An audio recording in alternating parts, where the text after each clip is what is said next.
Hi hello, പുതിയൊരു വീഡിയോയിലേക്ക് എല്ലാവർക്കും സ്വാഗതം. ഇന്ന് ഈ കാണുന്ന കണക്ക് ആഫ്രിക്കൻ വയലറ്റ് എന്ന ചെടിയുടെ കാര്യങ്ങളാണ് ഞാൻ പറയുന്നത്.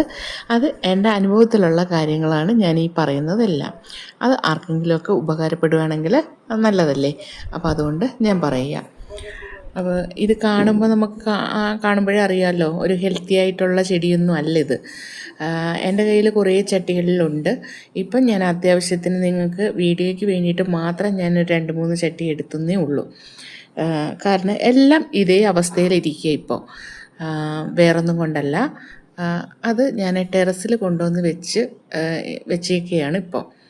അപ്പോൾ നല്ല മഴയായിരുന്നല്ലോ.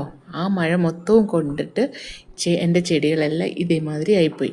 പിന്നെ 1-2 ചെടികൾ നശിച്ചും പോയിട്ടുണ്ട്, അഴുകിയും പോയിട്ടുണ്ട്. അപ്പോൾ അതൊക്കെ നിങ്ങൾക്കും കൂടെ ഒന്ന് കാണിച്ചു തരാം. നിങ്ങൾക്കും അങ്ങനെയുള്ള അനുഭവങ്ങൾ എന്തെങ്കിലും വരാതിരിക്കാൻ വേണ്ടിയിട്ട് ഞാൻ പറയുന്നതാണേ. അപ്പോൾ ഇത് വളർത്തുന്ന ഒട്ടുമിക്ക ആൾക്കാർക്കും ഇതിൻ്റെ പരിചരണമൊക്കെ അറിയായിരിക്കും. പക്ഷേ ഇത് ഇഷ്ടപ്പെടുന്നവർ, ഇനി പുതുതായിട്ട് വളർത്താൻ താല്പര്യമുള്ളവർക്കും വേണ്ടിയിട്ട് ഞാൻ പറയുന്നതാണ്. അപ്പോൾ നമ്മളിത് വളർത്തുമ്പോൾ ആദ്യമായിട്ട് അറിയേണ്ട ഒരു കാര്യം എന്ന് പറഞ്ഞാൽ പോട്ടി മിക്സാണ്. പോട്ടി മിക്സ് നമ്മൾ നല്ല മണ്ണിളക്കമുള്ള പോട്ടി മിക്സ് ആയിരിക്കണം എടുക്കാനുള്ളത്. അതിനായിട്ട് നമുക്ക് കമ്പോസ്റ്റ്, ചകിരിച്ചോറ്, പിന്നെ കുറച്ച് മേൽമണ്ണ്, കുറച്ച് മണൽ വേണമെങ്കിൽ എടുക്കാം. ഇല്ല, അത് കഴിഞ്ഞിട്ട് നമുക്ക് മുട്ടത്തോടുണ്ടല്ലോ, നല്ല മുട്ടത്തോട് എടുത്തിട്ട് പൊടിക്കുക എന്ന് പറഞ്ഞു കഴിഞ്ഞാൽ തീരെ നന്നായിട്ടങ്ങ് പൊടിക്കേണ്ട, തരിയായിട്ട് പൊടിച്ചെടുത്തിട്ട് ഈ പോട്ടി മിക്സിനകത്ത് ഇട്ട് കഴിഞ്ഞാൽ നല്ലൊരു ഇളക്കമുള്ള പോട്ടി മിക്സ് കിട്ടും. പിന്നെ വെള്ളം കെട്ടി നിൽക്കരുതെന്ന് ഞാൻ പറഞ്ഞല്ലോ, വെള്ളം കെട്ടി നിൽക്കാനും പാടില്ല. ഇനി രണ്ടാമത് വേണ്ടതെന്ന് പറഞ്ഞു കഴിഞ്ഞാൽ സൂര്യപ്രകാശമാണ്. നന്നായിട്ട് പ്രകാശം കിട്ടുന്ന സ്ഥലത്ത് വേണം ഈ ചെടി വെക്കാനുള്ളത്. പക്ഷേ ഡയറക്റ്റായിട്ട് സൂര്യപ്രകാശം കിട്ടാനും പാടില്ല. കിട്ടിക്കഴിഞ്ഞ് കഴിഞ്ഞാലും ഇതിൻ്റെ ഇലയൊക്കെ കരിഞ്ഞു പോയിട്ട് വളർച്ചയൊക്കെ മുരടിച്ച് പോകും. അപ്പോൾ അതുകൊണ്ട് നല്ല പ്രകാശം കിട്ടണം. പ്രകാശം കിട്ടിയാൽ മാത്രമേ ഇതിനകത്ത് പൂക്കളും ഉണ്ടാവുള്ളൂ. ഇല്ലെന്നുണ്ടെങ്കിൽ ഇല മാത്രമായിട്ട് ഇങ്ങനെ വളർന്നു വരുന്നതായിട്ട് കാണാം. അപ്പോൾ അതുകൊണ്ട് നല്ല സൂര്യപ്രകാശം കിട്ടുന്ന, ഇൻഡയറക്റ്റായിട്ട് കിട്ടുന്ന സ്ഥലത്ത് വേണം വെക്കാനുള്ളത്. ഇപ്പോൾ ഇത് കണ്ടില്ലേ. ഇനി വെള്ളം നനയുടെ കാര്യം ഞാൻ പറയുന്നത്. ഈ ചെടി കണ്ടോ നശിച്ചു പോയത്? അതെന്തുകൊണ്ടാണെന്ന് വെച്ചാൽ നിറയെ മഴ പെയ്തിട്ട് മഴ നനഞ്ഞ് വെള്ളം കെട്ടിയൊക്കെ നിന്ന് അങ്ങനെ ഈ ചെടി അഴുകിപ്പോയതാണേ. കണ്ടില്ലേ, ഈ ചെടി അഴുകാൻ തുടങ്ങിക്കഴിഞ്ഞ് കഴിഞ്ഞാൽ പിന്നെ അതിനെ പിടിച്ചാൽ കിട്ടത്തില്ല. അതേമാതിരി മൊത്തത്തിൽ അഴുകിപ്പോവും. ഇനി നമുക്ക് ഇതിനകത്ത് ചെയ്യാൻ പറ്റുന്ന ഒരു കാര്യം എന്ന് പറഞ്ഞു കഴിഞ്ഞാൽ, അതിൻ്റെ ചോടെല്ലാം അഴുകിപ്പോയി. കാരണം ആദ്യമേ ചോട് അഴുകിയിട്ടാണ് പിന്നെ ഇലകളിലേക്ക് അഴുകൽ വന്നു തുടങ്ങുന്നത്. അപ്പോൾ ഇനി ഈ ചോട് കൊണ്ട് നമുക്കൊന്നും ചെയ്യാൻ പറ്റത്തില്ല. അപ്പോൾ ഇനി എന്താ ചെയ്യേണ്ടതെന്ന് വെച്ചാൽ, പുതിയ തൈകൾ ഉണ്ടാക്കാൻ വേണ്ടിയിട്ട് നമുക്കിതിൻ്റെ ഇലകൾ കുഴിച്ച് വയ്ക്കാം. ഇപ്പോൾ ഇതിനകത്തുനിന്ന് കുറച്ച് ഇലകളൊക്കെ നമുക്ക് അഴുകാതെ കിട്ടിയിട്ടുണ്ട്.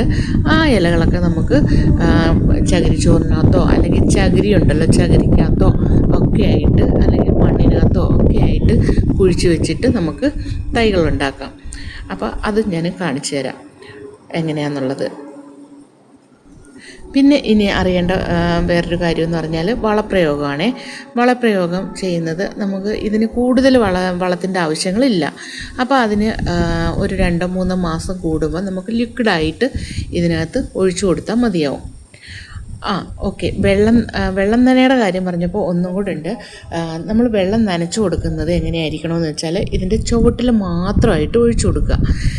ഇതിൻ്റെ ഇലകളിലൊന്നും വെള്ളം വീഴാതെ ചുവട്ടിൽ മാത്രം ഒഴിച്ചു കൊടുക്കുക. പിന്നെ വേറൊന്നെന്ന് പറഞ്ഞു കഴിഞ്ഞാൽ, അത് പറ്റുന്നില്ലെന്നുണ്ടെങ്കിൽ ഈ ചട്ടിയുടെ അടിയിലായിട്ടൊരു ട്രേ വെച്ച് കൊടുത്തിട്ട് അതിനകത്ത് നമ്മൾ വെള്ളം ഒഴിച്ചു കൊടുക്കുക. അപ്പോൾ ഇത് വേര് വഴി പിടിച്ചെടുത്തോളും ആവശ്യത്തിനുള്ളത്. അങ്ങനെ വേണമെന്നുണ്ടെങ്കിൽ നമുക്ക് കൊടുക്കാവുന്നതാണ്. ഇലയ്ക്കകത്ത് വെള്ളം കൂടുതൽ വീണ് പോയി കഴിഞ്ഞാൽ ഇതേമാതിരി ഇലയിലൊക്കെ കേടുപാടുകൾ വരുന്നത് കാണാം, മഞ്ഞ കളർ വരുന്ന കാണാം. അങ്ങനെയൊക്കെ വരുമ്പോൾ നമ്മൾ ശ്രദ്ധിച്ചോണം, വെള്ളം കൂടിയിട്ടും വെള്ളം നനഞ്ഞിട്ടും ഒക്കെ ആയിട്ടാണെന്ന്. ഇത് കണ്ടില്ലേ, ഇത് ഞാൻ ഒരു ഇല കുത്തി വെച്ചിരുന്നതാണ് നേരത്തെ. അതിനകത്ത് ഇതൊരു ആന്തൂറിയത്തിൻ്റെ ചട്ടിയാണ്. അതിനകത്തുനിന്ന് ഇല തൈ മുളച്ച് വരുന്നുണ്ട്. അപ്പോൾ അത് ഞാൻ ചകിരിയിൽ വെച്ചത്. ഇനിയിപ്പോൾ മണ്ണിൽ വെച്ചതും ഉണ്ട് കേട്ടോ, അതും ഞാൻ കാണിച്ചു തരാം. പിന്നെ വെള്ളം നനയുടെ കാര്യം പറഞ്ഞല്ലോ, ഇനി വളത്തിൻ്റെ കാര്യവും ഞാൻ പറഞ്ഞു. പിന്നെ ഇതിന് വേണ്ടുന്ന ചട്ടി എന്ന് പറഞ്ഞാൽ വലിയ ചട്ടിയുടെ ആവശ്യമില്ല. അതായത് കണ്ടില്ലേ, ഇത് മണ്ണിൽ വെച്ച തൈയാണേ. അത് തൈ നന്നായിട്ട് മുളച്ച് വരുന്നുണ്ട്. അത് വേറൊരു കളറാണ്, ഈ കളറല്ല, ഇതൊരു തനി വയലറ്റും വെള്ളയും കൂടെ ഉള്ള കളറാണേ. അപ്പോൾ 4-5 ഇഞ്ചിൻ്റെ പോട്ട് മതിയാവും ഈ ചെടി നടാൻ വേണ്ടിയിട്ട്. അത് ഈ കൂടുതൽ വലിയ ചട്ടിയുടെ ഒന്നും ആവശ്യമില്ല. അപ്പോൾ ഇത്രയൊക്കെയാണ് എനിക്കറിയാവുന്ന എൻ്റെ കാര്യങ്ങൾ. അപ്പം വീഡിയോ ഇഷ്ടപ്പെട്ടാൽ ഒന്ന് ലൈക്ക് ചെയ്യണേ, കമൻറ്റ് ചെയ്യണേ, സബ്സ്ക്രൈബും ചെയ്യണേ. Okay, thank you.